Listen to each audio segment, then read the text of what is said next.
Le livre du ciel, 17 janvier 1921. Louisa Picaretta dit « Je sentais mon pauvre esprit complètement immergé dans l'immense mer de la divine volonté. Je percevais l'empreinte du divin fiat dans chaque chose créée. J'ai perçu cette empreinte dans le soleil. Il me semblait que le soleil nous transmettait l'amour divin qui darde, blesse et illumine. Sur les ailes de cette empreinte, je me rendis vers l'Éternel en lui apportant, au nom de toute la famille humaine, l'amour divin qui darde, blesse et illumine. Je lui ai dit, c'est dans ton fiat que tu me donnes cet amour qui darde, blesse et illumine, et c'est dans ton fiat que je te le retourne. J'ai ensuite regardé les étoiles, et j'ai perçu que dans leur doux scintillement, elles transmettent aux créatures un amour pacifique, doux, caché et compatissant dans la nuit du péché. Et moi, à travers cette empreinte du divin fiat, j'ai apporté au trône de l'Éternel, au nom de tous, un amour pacifique pour que règne la paix céleste sur la terre, un amour doux comme celui des âmes amoureuses, un amour caché comme celui des âmes effacées, et un amour humble comme celui des créatures qui reviennent vers Dieu après le péché. Comment pourrais-je rappeler tout ce que j'ai compris et dit en percevant ces empreintes du divin fiat dans la création? Ce serait trop long et je m'arrête ici. Ensuite, mon doux Jésus prit mes mains dans les siennes et, les serrant fortement, il me dit « Ma fille, mon fiat est plein de vie. Mieux encore, il est vie. Toute vie et toute chose proviennent de mon fiat. La création provient de mon fiat. Dans chaque chose créée, on peut voir son empreinte. La rédemption résulte du fiat de ma chère maman, prononcé dans ma volonté et portant le même pouvoir que mon fiat créateur. Par conséquent, tout dans la rédemption contient l'empreinte du fiat de ma mère.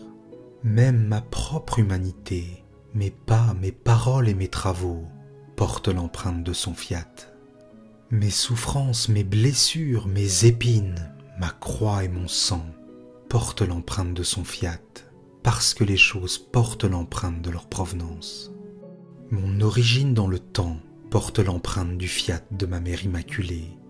Ce fiat se retrouve dans chaque hostie sacramentelle.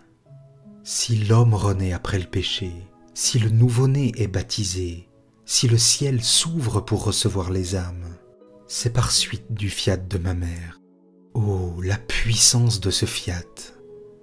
Je veux te dire maintenant pourquoi je t'ai demandé ton fiat, ton oui dans ma volonté. Que ta volonté soit faite sur la terre comme au ciel, que j'ai enseigné et qui est récité depuis tant de siècles par tant de générations. Je veux qu'il ait son total accomplissement.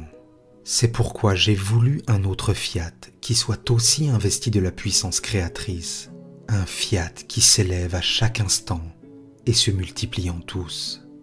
Je veux voir dans une âme mon propre fiat qui s'élève jusqu'à mon trône et qui, par ma puissance créatrice, apporte à la terre la réalisation du « que ta volonté soit faite sur la terre comme au ciel ». Surprise et anéantie par ces propos, j'ai dit à Jésus « Jésus, que dis-tu?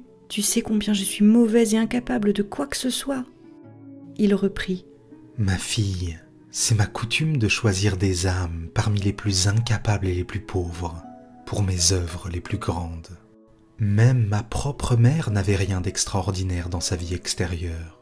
Aucun miracle, aucun signe pour la distinguer des autres femmes. Sa seule distinction était sa vertu parfaite, à laquelle personne ne porte attention. Et si j'ai donné la distinction des miracles à certains saints, et que j'en ai orné quelques-uns de mes plaies, à ma mère, rien.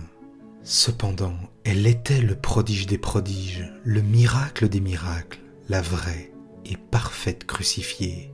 Personne d'autre ne fut comme elle. J'agis habituellement comme un maître qui a deux serviteurs. L'un semble être un géant herculéen capable de tout. L'autre est petit et incapable et il semble ne pas savoir faire quoi que ce soit. Si le maître le garde, c'est plutôt par charité et aussi pour son amusement. Ayant à envoyer $1 million quelque part, que fait-il ?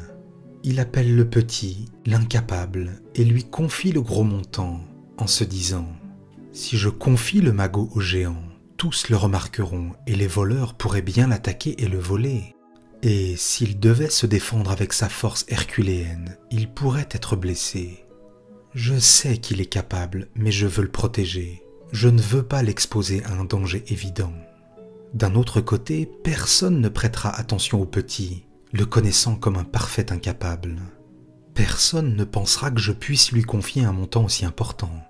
Aussi, il reviendra de sa mission sain et sauf. Le pauvre et incapable est étonné que son maître lui fasse confiance, alors qu'il aurait pu se servir du géant. Et tout tremblant et humble, il va livrer le gros montant sans que personne ne daigne même lui accorder un regard. Puis, il revient sain et sauf vers son maître, plus humble et tremblant que jamais. C'est ainsi que je procède. Plus le travail à accomplir est grand, plus je choisis des âmes pauvres et ignorantes, sans aucune apparence extérieure pouvant attirer l'attention et les exposer. L'état effacé de l'âme sert de précaution de sécurité à mon entreprise. Les voleurs, remplis d'estime de soi et d'amour-propre, ne feront pas attention à elle, connaissant son incapacité. Et elle, humble et tremblante, accomplit la mission que je lui ai confiée, sachant bien qu'elle ne fait rien par elle-même, mais que je fais tout à sa place.